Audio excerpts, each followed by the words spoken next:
Mitra pamiarsa manga dongeng urang traskeun deui carios nyambung judulna Rusiah Tunjung Sari. Ye dongeng para mitra karangan Uat Tatang ayeuna teh nincak bagian kadua.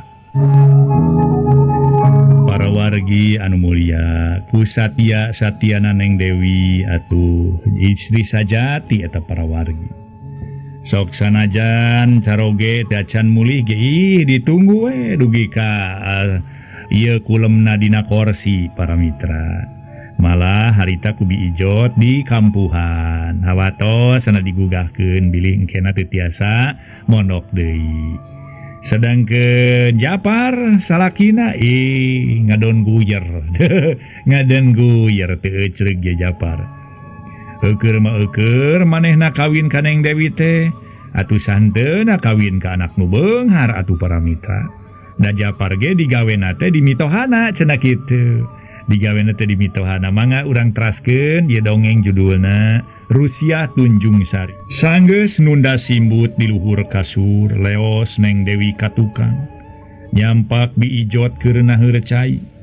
Bibi, ari nu nyimbutan abdi saha? Cek Neng Dewi bari ngajanteng dina lawang dapur. Sumuhun Ibi anu ngampuhan wah Neneng. Tembal biijot bari ngorejat nangtung. Nah tumi teung teuingeun teuing Bibi. Abdi ngadon kasarean dina kursi. Anu mawi bade digugahkeun teh teu wantun sareng hawatos ka Neneng jalaran katinggal aku Bibi. Meuni pules naker. Bibi ge terang sotena Neneng kulem dina kursi wireh bade ka jaman.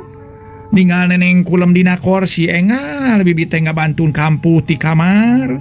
Hapunten Bibi lebet ka kamar. Pugu disangka ku abdi makang Japar balik tengah peuting. Ari ditempo ka kamar eueuh. Saleresna aden teh teu mulih Neneng. Bibi ge tabuh satu teh meuni masih keneh ngajajentul we dipengker. Emutan teh bilih aden mulih wengi nanging diantos-antos teu aya bae. Natras ka mana atuh piraku ngadamel dugi ka nyeepkeun wengi onaman mah.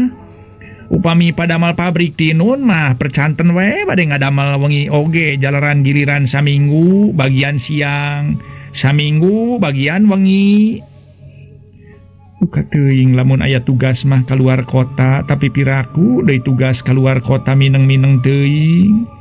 Atuh cobian irah-irah mataroskeun we ka tuang Rama Neneng. Naleres sok nugaskeun aden kaluar kota. Pamileres mah teu sawios-wios mungku Neneng kedah disaurkeun ka tuang Rama. Di mana aden dipiwarang kaluar kota sina dipiwarang ngawartosan heula ka Neneng. Supados Neneng teu deudeupeun ari aden wawartos heula mah ka Neneng. Nyaeta ari nanyakeun kanu jadi bapa sok sieun abdi disangka teu percaya hayo ke jadi piomongeun.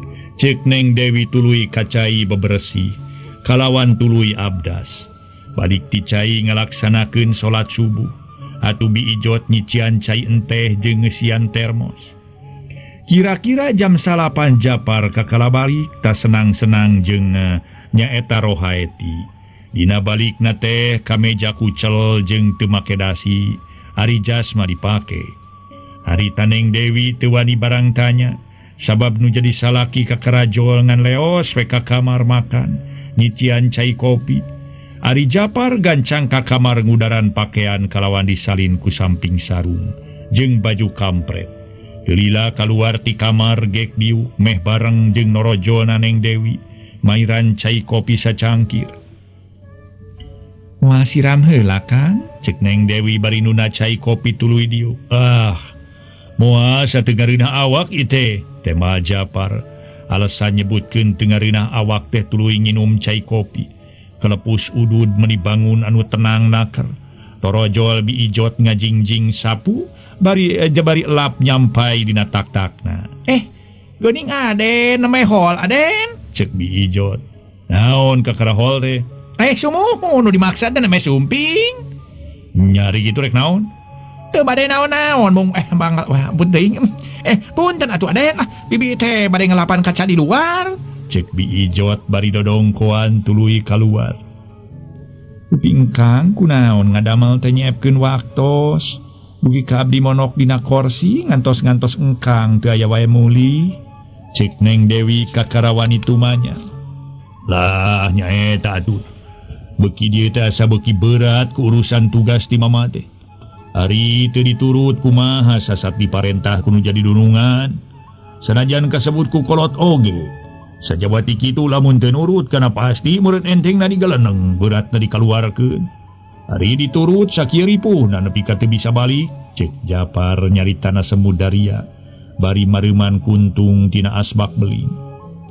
Nah di piwarang kaluar kota kitu Neng Dewi terus neuteu. Nya ari teu digugu kumaha cek akang ge entengna digaleneng beratna dionslah dikaluarkeun. Kumaha pami abdi ngadongkapan mama? Maksudna sun maksudna mah bade sasanggem we ka mama supados engkang ulah sering-sering teuing di piwarang kaluar kota. Datang tos repot ari teras-terasan di piwarang kaluar kota mah. Sareng deui padamel teh sanes engkang nyalira tang tos seueur, cek Neng Dewi haat. Rek mang nyaritakeun kanu jadi bapana. Sangkan salakina ulah remen teuing dititah kaluar kota. Lamun kitu mah Neng Dewi ngaraskeun kanu jadi salaki. Keun bae naha. Tong make jeung ngusulkeun sagala hayo ke jadi piomongeun. Ongkohan teu bisa nolak ari tugas ti pimpinan mah. Sanajan pimpinan kasebut kolot sorangan oge, kasebut kula warga sote luar tina dinas. Ai keur dinas mah tetep we pimpinan tur kudu ngalaksanakeun tugas. Akang minangka bawahan kudu taat ka pimpinan. Cek Japar nyare kitu sote. Inggis kabitur ngabohong. Leres upami ngemutkeun kadinya nama mung eta we hawatos ka engkang sering pisan di piwarang kaluar kota. Keun bae tong jadi pikiran teuing ku urusan akang mineng ditugaskeun kaluar kota. Pokona Dewi ngadoakeun sangkan akang aya dina kasalametan. Ongkohan akang ngalaksanakeun tugas ti mama teh demi kanyah akang ka Dewi. Lamun akang teu boga rasanya mah moal nya akang nepi ka kieu digawe teu puguh waktuna. Lamun teu puguh teh mah atuh sajabati kitu naon sababna akang teu weleh ngalaksanakeun tugas ti mama. Nyaeta sangkan mama aya kepercayaan terhadap diri akang kalawan akang diangkat jadi wakil direktur. Nutang tu di mana akang diangkat jadi wakil direktur bakal nambahan kasinugrahaan ke urang duaan. Nu matak Dewi cicing-cicing we. Kalawan sing percaya we ka diri akang. Nu hartina Dewi ulah boga sakwa sangka teu puguh ka akang. Cek Japar ngomongan nu jadi pamajikan kalawan dina nyaritana rada leuleuh. Nu dimaksad ku engkang ulah gaduh sangka swangka teh kumaha Kang? Neng Dewi can ngartieun kana maksud carita anu jadi salaki. Nya nu dimaksud ulah boga sakwa sangka teh ulah boga timuru akang nyeleweng atawa boga lampah goreng jeung awewe sejen. Tema Japar kawas anu teu jujur, padahal geus lila hahadean tur mineng guyer jeung ngaranna Rohaeti malah rek dikawin. Engkang mah isa sauran teh. Moal atuh Kang abdi ge moal gaduh sangkian kadinya. Atuh dina leresna wae engkang kagungan kalakuan nu baris nganyerikeun kana batin abdi. Mangga we jalaran anu ngaraoskeun raos teu raosna mah. Moal abdi tangtos salira engkang ku anjeun anu nanggung bebana engkang kene. Cek Neng Dewi saolah-olah ngebrehkeun kapercayaan kanu jadi salaki. Padahal hate mah geus aya kana samingguna boga rasa curiga. Cing aya cai haneut wi akang reka ieu diseka heula cusanet lah. Muni asyara riged kieu awak teh. Aya jalaran tadi getos miwarangna heureuh cai ka Bi Ijot. Nyata saya gian engkang bilih bade siram. Tembal Neng Dewi tuluy ka tukang. Kabeneran cai teh dina panci geus saheng. Tuluy dicicikeun kana ember kalawan dicampuran ku cai tiis. Koloyong Neng Dewi ka jero deui kalawan pokna. Ukang cai hanetna dina ember andukna di jaman. Leos Japar ka cai ari Neng Dewi kaluar nyampeurkeun ka Bi Ijot nu keur sasapu di teras. Bupi Aden? Kulem neneng? Cek Bi Ijot bari ngareret. Sare kumaha Kang Japar mah keur diseka? Tema Neng Dewi. Ameng, sanes kuki tu meni aya kukiatan Aden mah nya. mulih di luar kota henteu kulem uyuhan teu puyeng. Da bibi mah bomi mimiosan tapi sok karaos puyengna neneng. Bung eta panginten aden matos kiat teu angkat-angkatan tebi. Janten aden teh leresnya mulih di luar kotanya neneng. Nya nyarita nama tas di luar kota dititah ku mama. Satadi nama abdi teh ka mama. Nya maksud mah rek nyarita we ka mama. Sangkan ulah remen teuing nugaskeun Kang Japar ka luar kota. Sabab karunya ari remen-remen teuing ka luar kota mah. Ongkohan pagawe teh lain Kang Japar sorangan, aya kana welasna urang, ngan Kang Japar nyarek ulah nepungan ka mama cenah mah. Bisi jadi piomongeun, sajabati kitu bisi abdi disangka teu percaya. Kumaha upami adena di luar kota na wah walang keke. Sumun kagungan kikidewan mojang desa, nen. Cek diijot para mitra ti ditu nama ngajojoan kana batin-batinan Neng Dewi. Ngaso heula para wargi anu mulia, ngaso heula ngaso.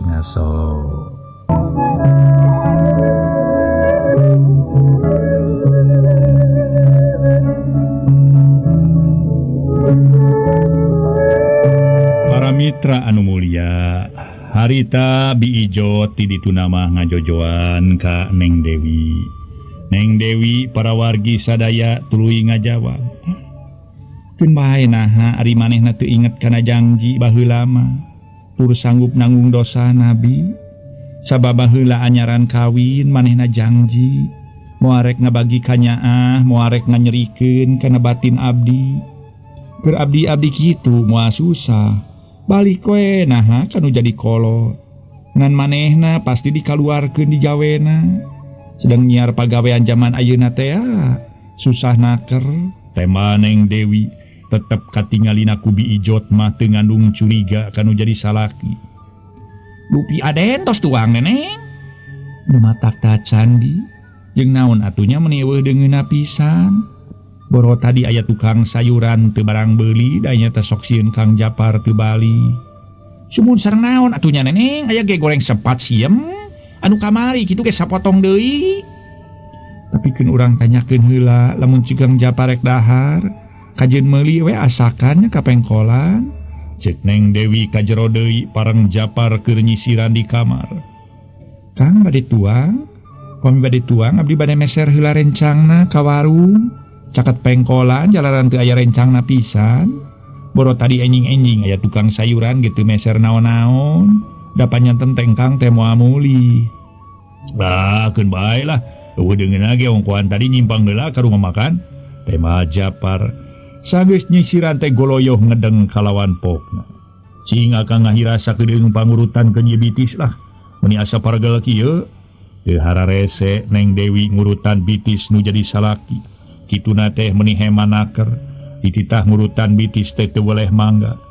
Lila reupe Japar sare taksiran peuting tadi kurang sare bala sosonoan jeung rohaeti. Kabogohna da puguh itu cinta itu pogot ieu pogot para mitra batu turun keusik nae kalapa tonggoheunana. Itu purun ieu daek sarua bogoheunana. Hanya akal we can kakurung kutika parantos ngalaksanakeun padamelan siga nu laki rabi dosa hukumna. Tapi cinta na rohaeti lain cinta nu murni, lain cinta nu sajati. Cinta na teh ngan saukur rek dipake pamikat rezekina wungkul. Buktina bae guyerah sapoe sapeuting Japar ucul duit gede naker. Jaba nyewa pila aturek balik mang meulikeun heula rok 2 potong. Jaba mere kanu jadi indungna rohaeti. Da eta Japar ngagasab duit titipan keur mayar hutang barang 1.200.000. Ti ditu mah diajar korupsi leletikan. Karasa waktu nyerelek nyaho-nyaho geus wanci magrib deui. Atuh Neng Dewi gancang ka cai abdas. Balik ti cai tuluy ngalaksanakeun salat. Nepi ka waktuna salat Isya. Geus rengse salat Isya kalacat unggah kana risbang. Goloyoh ngedeng nying hareup kanu jadi salaki. Pareng Japar lilir nyah beuntak. Sakitu nu jadi pamajikan nying hareupan oge bari katingalina ngagelenyu imut. kerja para siganu eueuh kasono kalah gulipak deui nonggongan. Padahal mah Neng Dewi tiasa kurang kumaha gelisna, pakulitan koneng umyang, kulit beungeut hejo carulang, panon cureuleuh, awak demplon, lamun lalaki nu teu kagoda ku awewe sejen mah piraku we teu pogota kanu jadi pamajikan. Tapi Japar sigana teh geus bosen para mitra. Memang harita ceuk pamikir Japar bosen ngadahar lauk hayam we unga poe, hayang ngasaan lauk asin sepat cenah kitu. Aduh, atuh akhirna mah Neng Dewi malik nonggongan, bari hate geus moal henteu ngarasahan deui. Kira-kira saparapat jam Japar kadenge gegerendengan pokna. Nyaang geus cuaci teh kop dibere omer menila lagiheun. Kunaon nyibetan wae? Na cua Kang. Oh, kudu ngarep. Heug atuh hayang pareup-pareup mah. Sanggeus engkang pareup-pareup rek kumaha cok. Hehehe. Nya anu ninga nyahokeun pisan lah. Ya tua Kang rek mareupan listriknya. Sabuah redang ieu. Kitu gegerendenganana Japar si horeng gundam para mitra. Lamun kitu teh mah waktu geuyeur jeung rohaeti kagugundamkeun. Atuh Neng Dewi norek sareupreupeun sare teh ngorejat tuluy ngaguguya. Kang? Ieu Kang? Naon atuh wi harga cai? Tujung merek baka cai mah atuh, tong make jeung hayang dianteur sagala. Sasari ge da tramentari anteur atuh. Cing rek cai mah atuh, ceuk Japar ukur ngarere. Sanes nyungkeun dianteur ka jaman mung neme akang sasauran sareng saha. Nah, ada Kang mah keur sare. Saha kitu nyarita? Geuning neme ka kupingna ku abdi, nyebatkeun tong cuba ciwit sagala bari gumujeng. Oh, nya inget ayeuna mah Akang teh ngimpi. Dina hitungan teh Dewi ngoleg we Akang bari nyiwitan. Ngoleg ka Akang bari nyiwitan. Geus sare aduh lah. Ngahuran mah keukepan Akang geus satari rizki yeuh, ceuk Japar kalah men tadi keukepan. Atuh Neng Dewi ngagugu tuluy ngeukepan nepi ka Japar sare deui. Ari Neng Dewi sajeroni ngeukepan nu jadi salaki teh nyileuk we. Siga nu jauh pituduheun. Kira-kira 1:30 Neng Dewi kakarabi sasare. Tadi mah nyileuk keneh sote. Ras inget kana caritaan salakina gundam. Ngaso heula para mitra, ngaso.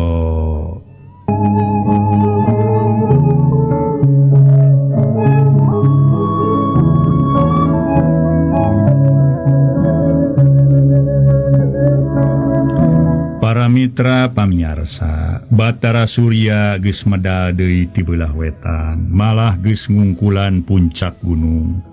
Nyaangan sabudeurna marcapada. Marga satwa samodel manuk-manuk bisarada pating geleber. Sabagian aya nu keureng ngicis-ngicis keunjangjangna. Atuh hayam jago ti unggal pilemburan raongkong korongok siga nu ngabageakeun kana datangna mangsa beurang. Jalma-jalma sabagian loba kaum lalaki geus pada lunta ti imahna masing-masing. Nu tujuanna rek nyiar kipayah. Nu reka bakaruli ting alabring ngajugjug ka tempat pagaweanana. Kitu deui para mitra nu daragang ting barengkot nanggung rupa-rupa daganganana. Nu kasebut pagawe teh lain kaum lalaki bae. Sadalah kaum wanita oge loba nu jadi pagawe. Boh digawe di pabrik, boh di kantoran. Kira-kira jam 7 Japar geus saged make pakaian bersih. Tayalian rek digawe. Harita sanggeus nginum cai kopi kalawan bebeja heula ka Neng Dewi pamajikanana. Satungtung nu jadi salaki katingali keneh mah. Neng Dewi ngajajabkeun ku paneuteut. Sanggeus leungit tina paneuteupna ka karaka jero. Astagfirullahalazim. Nah, mi poho-poho teuing aing teh. Di sore keneh aing rek nanyakeun perkara motor. Sabab kamari Kang Japar balikna teu mawa motor jeung dasina ge teu katingali dipake. Nah ruksak kitu dikabengkelkeun. Ari dituna dipanyabaan mah asa piraku. Nah diinjeumkeun kitu ka babaturanana. Lain ku kitu biijot teu ngingetan ka aing jeung ka Kang yen Kang Japar balikna teu mawa motor. Sajabati kitu aing inget puting tadi kadenge Kang Japar Gundam make nyebutkeun tong cuwa ciwit jeung nyebutkeun rek mariman heula listrik. Ari ditanyakeun pokna teh ngimpi dieleng ku aing.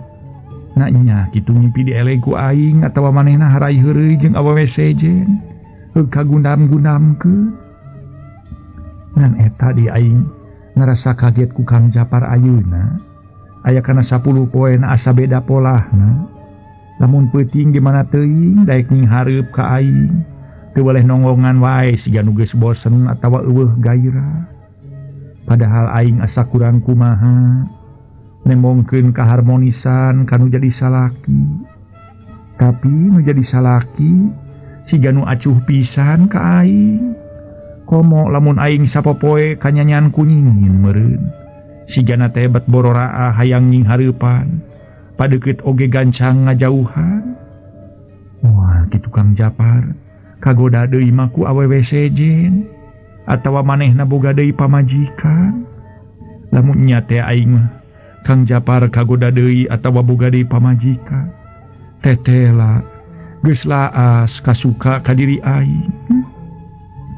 Nah teu inget kitu waktu kana janji munggaran rumah tangga samalah keur hahadean keneh oge manehna janji moal arek ngabagi-bagi kanyaa moal arek ngancurkeun batin aing. Keun ku aing rek ditanyakeun ka Bi Ijot sugan manehna boga pananyaan aing rek nanyakeun perkara nu jadi salaki nah bener boga deui pamajikan. Kitu ceuk gerentes hateneng Dewi. Tuluy ka jero bari nutupkeun panto kebat ka tukang nyampeurkeun ka Bi Ijot. Lanjangna nu tas nyeupankeun karihan. Parantos akad aden teh neneng. Ceuk Bi Ijot bari kaluar ti dapur. Geus tadi namaku abdi teh dicarek ulah digawe. Sebab kamari nyaritakeun teu ngareunah awak. Ngan manehna maksa we ini. Lain ku kitu ari bibi kunaonnya teu ngingetan pisan ka abdi. Teu ngemotan kumaha ari neneng. Bi Ijot neuteuk bangun kaget lantaran saolah-olah aya pertanyaan kitu tinu jadi dunungan. Puguh ti sore keneh abdi teh rek nanyakeun motor Kang Japar sabab kamari balik ti luar kota teu bawa motor jeung teu make dasi. Lape nu ka poho Inget sote bieu we. Waktu ningali Kang Japar rek miang ka kantor teu mawa motor. Kakara inget. Tapi da lapur we teu bisa nanyakeun. Lantaran Kang Japar nage kaburu ini. Para mitra pamiarsa, harita Bi Ijot ngadenge atuh omongan nu jadi dunungan teh kalah ka manehna nyarita. Jih ari neneng. Manawi bibi teh sapok-pokeun bade naroskeun ka neneng. Sumuh naroskeun perkawis motor. Jalan aden mulihna teu nanyak motor. Disangki ku bibi mah disimpen we di lebet. Ceuk Bi Ijot manehna ge nyahoeun Japar balik di luar kota teh teu mawa motor. Jeung eta deui Bi, peuting tadi duka jam sabaraha pareng abdi can sare ngadenge Kang Japar gegerendengan. Panyana abdi mangajak nyarita ka abdi. Ari denge-denge horeng Gundam make nyebutkeun tong saciwit-ciwitna tong cuba ciwit.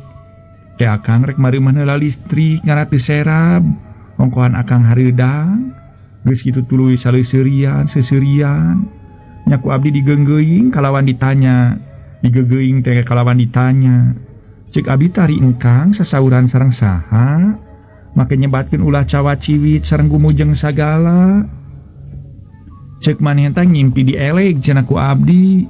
Geus kitu mareup manehna sare. Akhirna teh keur abdi jadi tanda tanya. Moal Kang Japar boga deui ceungceuman hate atawa boga deui pamajikan. Jeung di Bandungan ku abdi geus aya kana 10 poena katinggalina teh. Muni eueuh kasuka pisan. Sare oge sok nonggongan cacakan abdi sapopoe ngaluis bae. Komo lamun kunyanyan kunyingin sigana teh.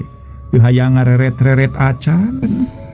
Cing ayeuna abdi rek nanyakeun ka Bi Ijot. Sugan Bi Ijot pernah ngareungeun aya pananyaan atawa boga pananyaan Abdi mah penasaran hayang nanyakeun perkara Kang Japar. Nah bener manehna boga ceungceuman hate atawa boga deui pamajikan. Cek Neng Dewi jadi kapapanjangan kalawan nanyakeun pananyaan kanu kasebut dukun. Kutaan gunam kitu aden teh Neng nya be ambe upami leres teh mah aden kagungan deui ka Kineuan atanapi kagungan di Boyo asa kacida teuing. Padahal kirang kumaha kaayat Neng teh sakitu demplona anom kene sangem paripaos mah patut teu nganyuk rupa teu nguyang alus tangtung hade laur sarila sakitu mulusna teu eta pak bentol-bentol acan bibi ge cacakan kasebut istri asa kabongroy ku rupi neneng mohon sareng salira neneng eta sakitu pikabitaeunana upami bibi janten Den Japar gaduh bojok ka neneng tibatan kapok anggur gawok tibatan bosen anggur kasengsrem moal aya wengi nu kalangkung atuh moal aya wengi nu kalangkung teras we jerek nong nanging aden mah kitu geuning kulem gesok mengkeran cenanya palang siang neneng leres we aden teh kagoda deui ku istri upami kitu mah neneng atuh salajengna kumaha maksad neneng teh cek diijot tuluy neuteut. Nya sugan bibi pernah ngadengi aya pananyaan atawa boga pananyaan abdi teh penasaran hayang nanyakeun perkara Kang Japar. Nah nya manehna kagoda deui ku awewe jeung naha bener ditugaskeun ka luar kota. Cek Neng Dewi aya pikiran hayang tatanya. Panarosan saha neneng da bibi mah teu gaduh panarosan sareng teu acan pernah tataros kasebat kadukun teh. Nanging pangemut bibi mah nya kangen neneng ulah wakaya emutan bade tataros sanes bibi ngahalang-halang kana maksad neneng atanapi teu percanten kana urusan panarosan jalan kasebat panarosan mah mung sakadar dipaparah upami babaledogan teh mah teu benteng ti babaledogan meneran wae tangtoskeuna teu meneran manghabulasin we bari artos ucul teu burung sakinten upami panarosan teu seueur pamunutna narajang anu seueur pamunutna neneng kedah itu tea, kedah ieu tea, kedah itu pangradinan, kedah kumplit, kedah aya hayam bodas, lawon bodas, beas bodas, mangkading pangos beda beas teh sakieu nerekelna. Lakeun soal eta mah tiasa di ieu naon teh di akalan. Eta nuhunkeun nu sanes-sanes geuning. Pananyaan teh kedah anu tea, kedah itu tea, lah macem-macem neneng. Tungtungna mah matak pikasebaleun. Tah kitu ada heug teh gagal anu akhirna mah ngadampal kana paripaos dukun lintuh panyakit matuh aduh nanging kitu ge sangem wartos da bibi mah teu acan pernah dudukun sareng dukun ge ketang teu sadayana kitu seueur pamunutna sangem wartos nu sok dudukun kalah ka eta we cenah aya dukun anu kalah pamunut jadi kudu kumaha atunya bi. Neng Dewi tumanya bari teu leupas tina paneteupna kana beungeut diijot. Sumuhun sangem bibi mah ulah waka bade tataros ka ditu ka dieu. Sae perhatoskeun heula we antawi saminggu 2 minggu mah. Muhun antawi saminggon 2 minggon mah kumaha kaayaan aden. Naha angger bae kitu naha Robi. Sapertos nu kapengker-pengker kersa ngalaksanakeun kawajiban. Sareng tarang ngantunkeun wengi temal diijot mere pandangan kanu jadi dunungan. Kumaha lamun anger wae kitu bi? Tah upami anger wae kitu neng tataros. Nanging di mana aya katerangan ti panarosan yen aden leres kagoda deui ku hiji istri atanapi kagungan deui bojo ulah wakagugon. Neng saya intip-intip heula ku neneng der atuh neng gugon kumargi gugon teh atras timbul nafsu anu akibatna tuluy we kesempatan eta dimangfaatkeun ku si dukun paneneng nu cilaka. Tah di mana parantos yakin anu hartosna parantos kadangu ku cepil nyalira katinga ku soca nyalira nemen neneng bade ngajorag istrina oge. Peryogi diajak jerek nong tong asa-asa lah keun bibi ge milu mantuan soal eta mah bilih neneng kasoran aya bibi nu madepna sieun kunaon serap kunaon ari ngabelahak sareng babeneran mah atuh teu wantun so teh bibi mah upami di bibina nincak dina lepat Ayeuna bibi tara huthead dina panggung soten jalaran isin tos inin kapungkur menuju parawan keneh lah pami diajak manabeuh kenang penca teh teu boleh ngiring wae muhun nuju zaman penca pincu kitu semuhun. Cek Biijot ngadon para mitra sadaya tutuluyan nyaritakeun kana urusan penca atawa silat ka kalawan nyebutkeun penca pinco. Ngaso heula para wargi anu mulya, ngaso heula ngaso.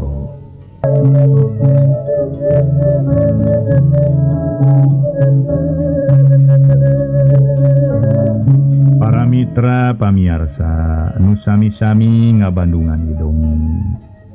Sakumaha nu kauni Biijot ngadon tutuluyan nyaritakeun kana urusan menca atawa silat kalawan nyebutkeun penca pinco.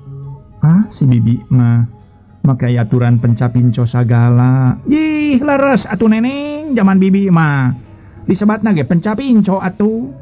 Di mana bangsu tos nabeuh teh sok dibahanan pinco kana besek hiji sewang.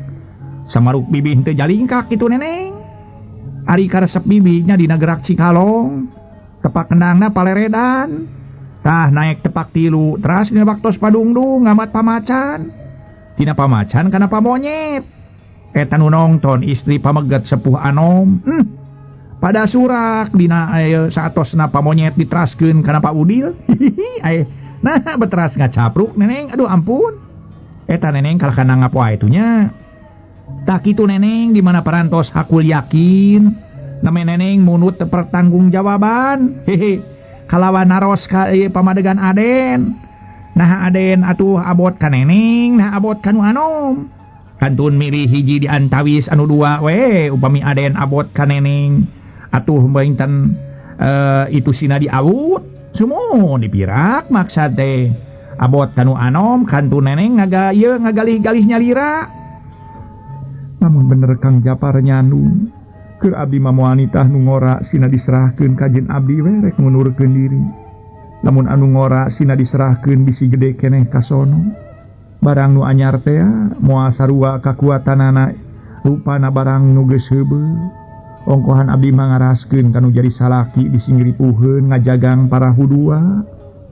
Sumuhun eta mah teu langkung penggalih neneng we sangem bibi oge. Jalaran nu ngarumaoskeun pait peuheurna mah salira neneng keneh ku anjeun. Cek Biijot teu bisa mere kaputusan. Kemalikan deui kana caritaan tadinya.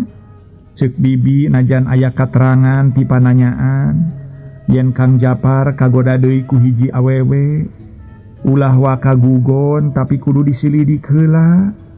Tadina nyelidikna kumaha Biijot sabab abdi mah rumasa tak keneh pangalaman. Cek Neng Dewi tuluy kapapanjangan manehna para mitra sadaya mental bolongan ti Biijot anu kasebut memang Biijot mah geus legok tapak genteng kadek. Loba luang jeung pangalaman tina urusan rumah tangga. Malakung si Biijot baheula dipangnyanungkeun kuno jadi salakina. Ngan teu lila para mitra sadaya salakina ngantunkeun atuh nu anompon kitu keneh. Harita para wargi sadaya Biijot nyarita deui. Sumuhun anu dia sangemkeun kedah disilidik heula teh kieu neneng. Upami Aden kitu keneh bae benten kanu kapengker-pengker kalian sering nyaurkeun sok kaluar kota di mana Aden angkat-angkatan sanes dina waktos nang ngadamel ku neneng tuturkeun ti pandeuri bi. Ida neneng sepros bodor wae geuninnya. Ya mohon atuh ari nuturkeun mah ti pengker. Moal nya nuturkeun ti payun atuh. Teu maci atuh pamidina numpa aya sepak bola teh mah offset namin da meuni ojring. Cek Biijot siga nu ngeunah seuring ngaheuheuy kalawan pokna. Tah kieu nyelidikna teh neneng di mana Aden angkat-angkatan sanes dina waktos na ngadamel ku neneng tuturkeun ti katebihan ka mana Aden losna. Upami Aden lebet ka bumi anu sanes kana ku neneng diintip. Ngobrol naon sareng saha? Nah sareng pameget deui, nah sareng istri. Pami ngobrol sareng istri bari dina obrolanana nu ngandung katiraos atanapi pipanaseun kana mana. Tah didinya sangem bibi oge teu langkung neneng upami tos hakul yakin mah bade kitu bade kieu oge. Bibi mah sakadar masihan pandangan. Nanging kitu ge upami pandangan ti bibi ka ulem kumanah neneng, teu ka ulem mah teu sawios-wios neneng. Kitu caritaan Bi Ijot nu kadua kalina. Keur jongjon ngobrol para mitra teu karasa waktu nyerelek. Nyaho-nyaho geus kadenge nu azan lohor. Alhamdulillahirobbil alamin. Geuning geus lohor deui Bi Ijot. Meuni teu karasa nyerelekna waktu. Disangka ku abdi mah kakara jam 10 atawa jam 11. Si horeng geus lohor. Ceuk Neng Dewi obrolanana asa kapungkas ku azan. Ih, da salaresna atuh neneng, ayeuna mah waktos teh meuni asa enggal naker. Pokona mah tong bujeng ti enjing-enjing kasonten sanaos ti minggu ka minggu oge. Meuni asa tereh pisan, majah teh bakat ku betah teuing di dunya cenah teh neneng. Ceuk Bi Ijot tuluy ka dapur nyait sangu nu geus timus. Atuh Neng Dewi masak sasadiaan nu jadi salaki. Bisi balik ti kantorna beurang keneh. Geus beres masak mah ture nyangu, ture sangu jeung deungeunna geus dijagrageun dina meja makan. Tuluy ka cai bebersih. Balik ti cai tuluy ngalaksanakeun salat di kamar. Ngaso heula para mitra sadaya, ngaso.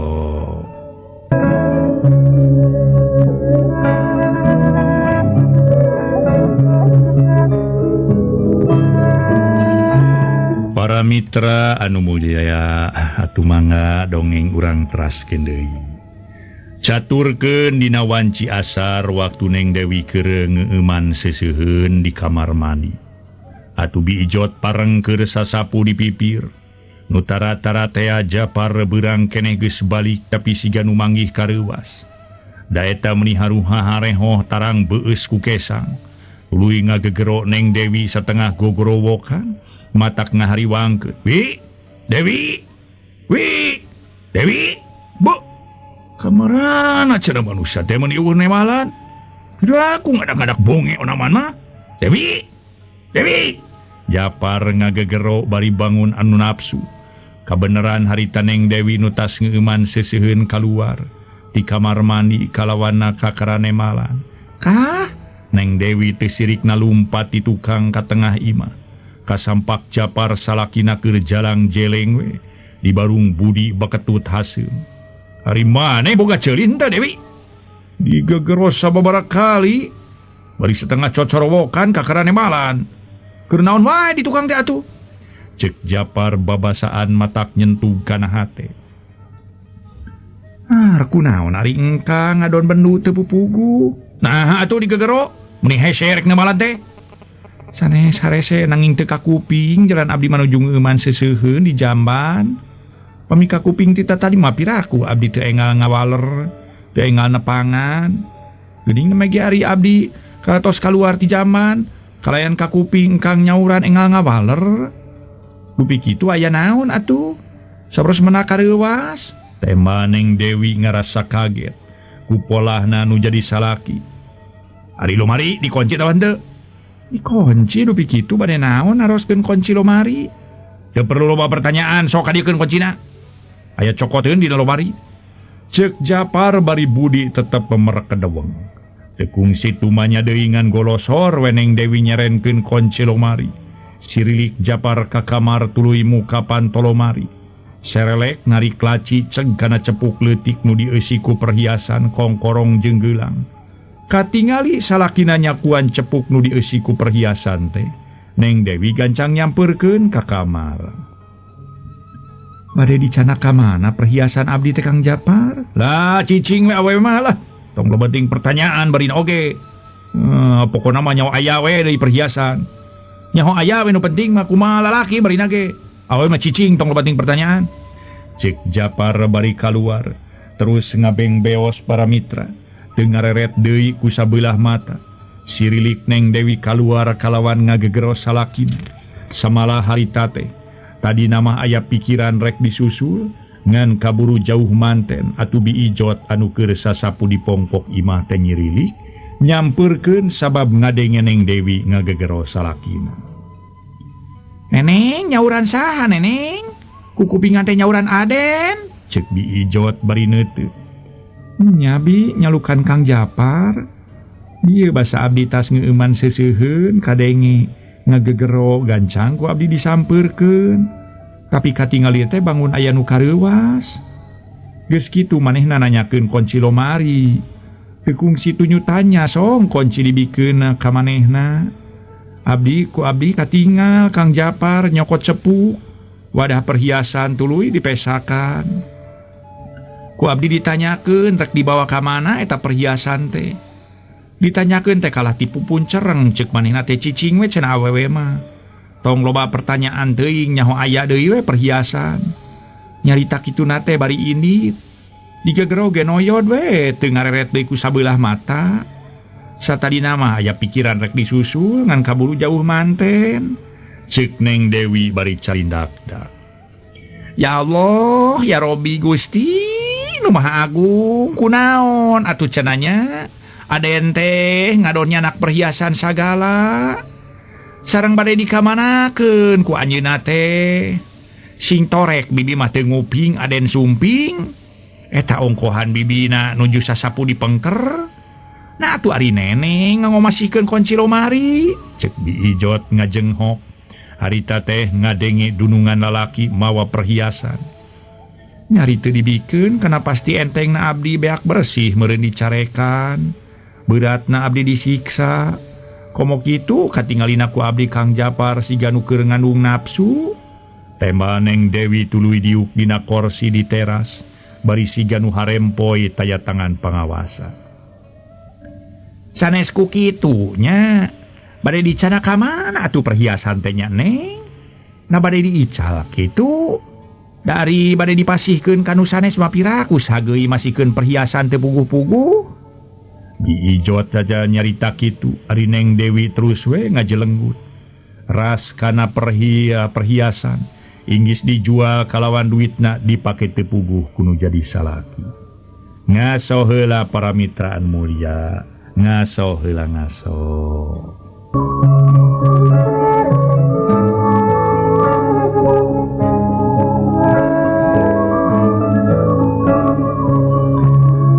Mitra pamiarsa tekung silila para wargi Neng Dewi ngoloyong ka jero terus asup ka kamar atuh Bijot maratkeun sasapu di buruan. Cag urang tunda heula ka aya Neng Dewi nu keur ngajelenggut di kamar mikiran perkara perhiasan nu dibawa ku Japar salakina. Urang udag carita perkara Japar sajutna ti imah bari mawa perhiasan nu jadi pamajikan. Kebat ngajugjug ka imah kabogohna. Sar pareng di imah para mitra sadaya. Aya saurang lalaki ganekna Japar nu katelah si Carmad. Ya si Carmad ya para wargi. Ras Carmad teh tokohnya. Naming ya. Kalacat Japar unggah atuh harita keneh para mitra. Anu keur ngobrol teh jeung Carmad curing hak para wargi sadaya. Geuning meni teu lami Kang? Harita teh para mitra sadaya. Ceuk Rohaeti bari neuteut. Salila naga atuh di dieu ka kota teu kungsi setengah jam. Tema Japar gek diuk ngarendeng jeung Rohaeti kalawan pokna deui nanya ka Carmad. Nuker ngalepus udun. Iraha mah rek nganteur nya teh. Oh, itu langkung akang we abdi ayeuna mangga atuh enjing mangga. Dan abdi mah mung sakadar ngajajabkeun, tema Carmad teu bisa mastikeun. Kumaha lamun isuk sawa ayeuna mah geus burit. Enjing mangga, sang abdi ge teu langkung akang we jalan akang. Nu kagungan maksa ju. Nyan atuh sanajan ceuceu oge jang Carmad. Ulah badami duaan wae, bejaan atuh, rek mana atuh. Jika nama rek nyiar no hedod-hedod merenya. Cek Rohaeti bari mesem. Hihihi cece mah. Sok lepat taksir we, sanu bade nyiar no hedod-hedod ju. Pira kuda we Kang, ada yang bade nyiar no hedod-hedod. Sami we sereng moro julang ngelepatkeun peusing atuh. Hihihi. Nya Kang Aden, sanes kitu. Waktosna para mitra anu mulya rupina dugi ka dieu wae heula carios nyambung anu judul nanya eta Rusia Tunjung Sari